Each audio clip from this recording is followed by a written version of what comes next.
Bonjour à tous. Bienvenue pour cette nouvelle chronique de la tête et les jambes avec votre coach à pied. Aujourd'hui, on va parler de régime alimentaire. On va parler de comment procéder à un bon régime alimentaire, mais ce d'une façon un peu inédite, introductive, on va dire, en pensant et en se concentrant sur les fondamentaux, les bases d'un bon régime qui permettent et facilitent un bon régime. Un bon régime alimentaire, je vous le résumerai en 5 bases pour ce bon régime alimentaire, nécessite donc de faire attention à 5 points avant même de commencer son régime.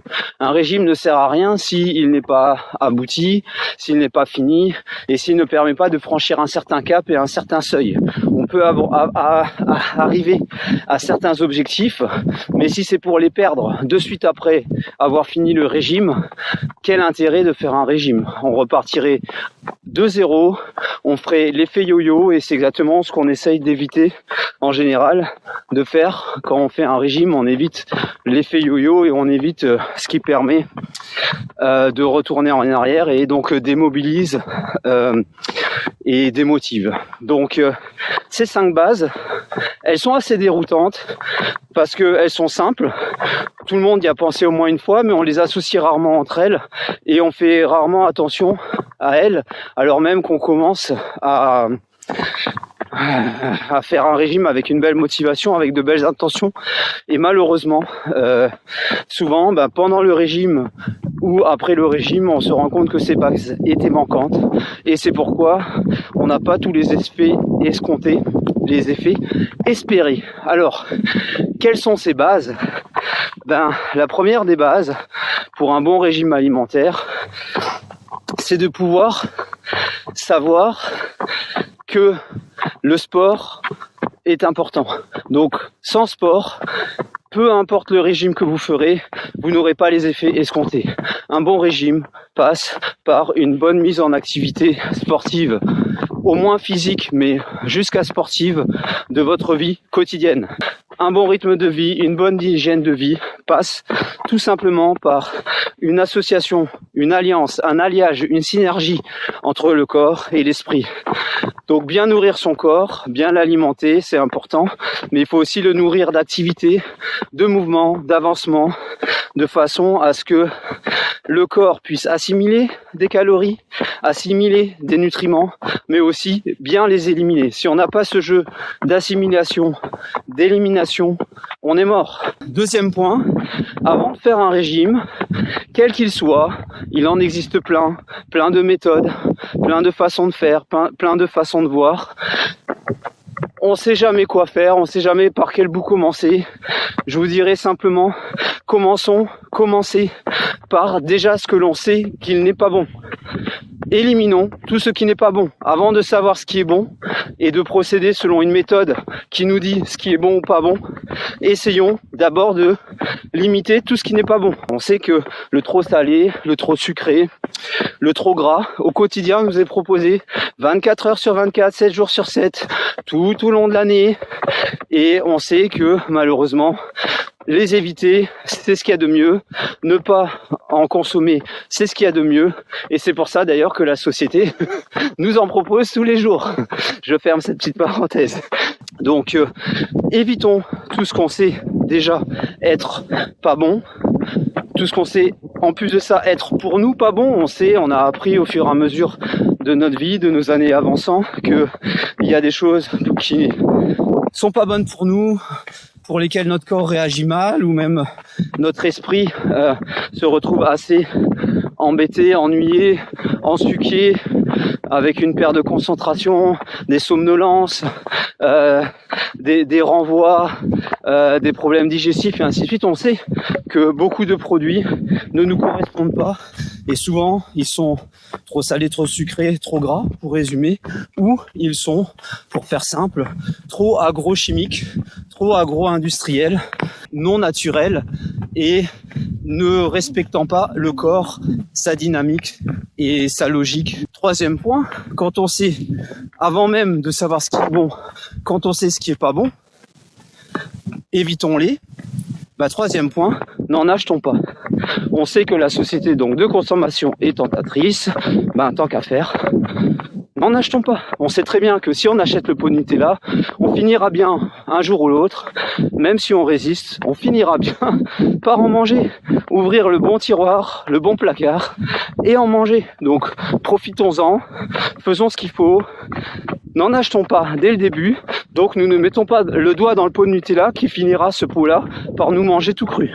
Donc pour ne pas consommer des choses dont on sait pertinemment qu'elles sont pas bonnes pour nous, n'en achetons pas et les tentations au quotidien seront limitées, voire annihilées complètement.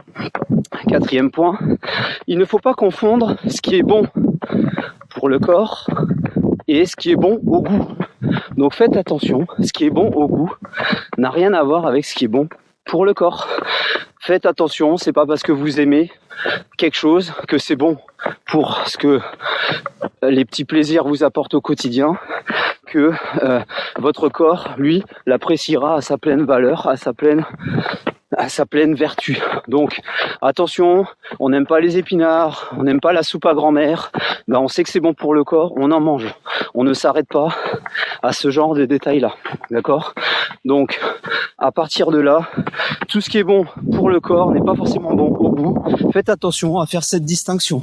Ce qui est bon au goût, souvent, est trop survalorisé, surcalorisé, surindustrialisé pour faire simple, trop sucré, trop salé, trop gras.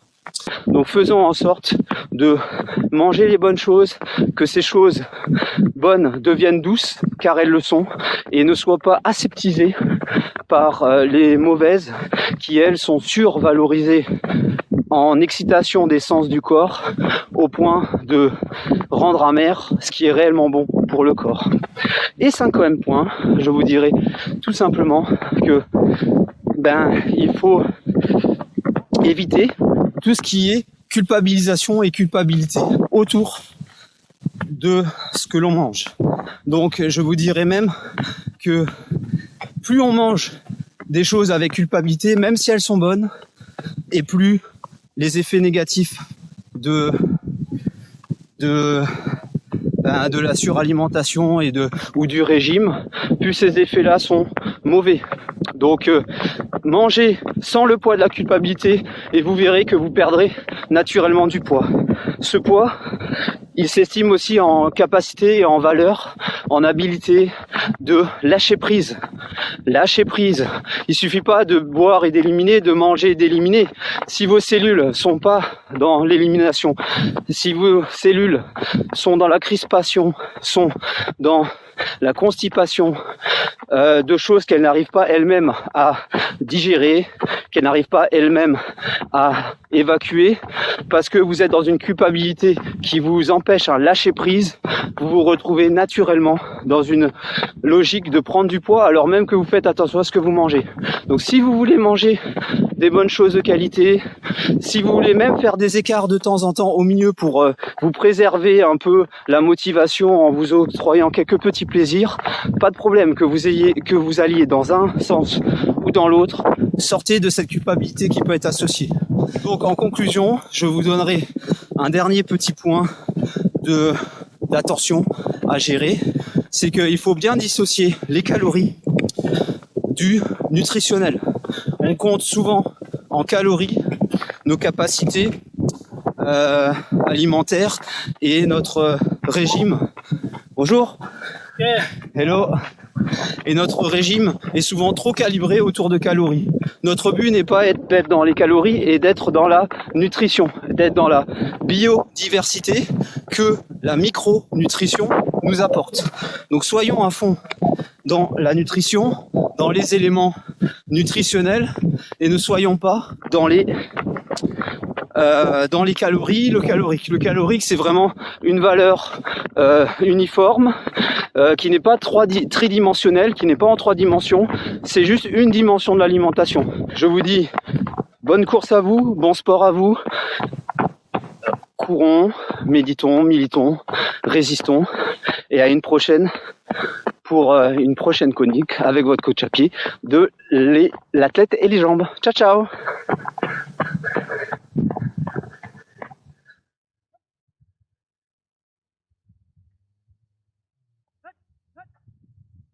Bon bah maintenant que t'es là, abonne-toi. L'idée c'est que tu loupes rien. Donc clique sur abonner et aussi sur cette cloche à la con pour qu'elle t'avertisse. Bon, je te laisse, je vais dans mon grenier. Et je te dis à bientôt mon ami.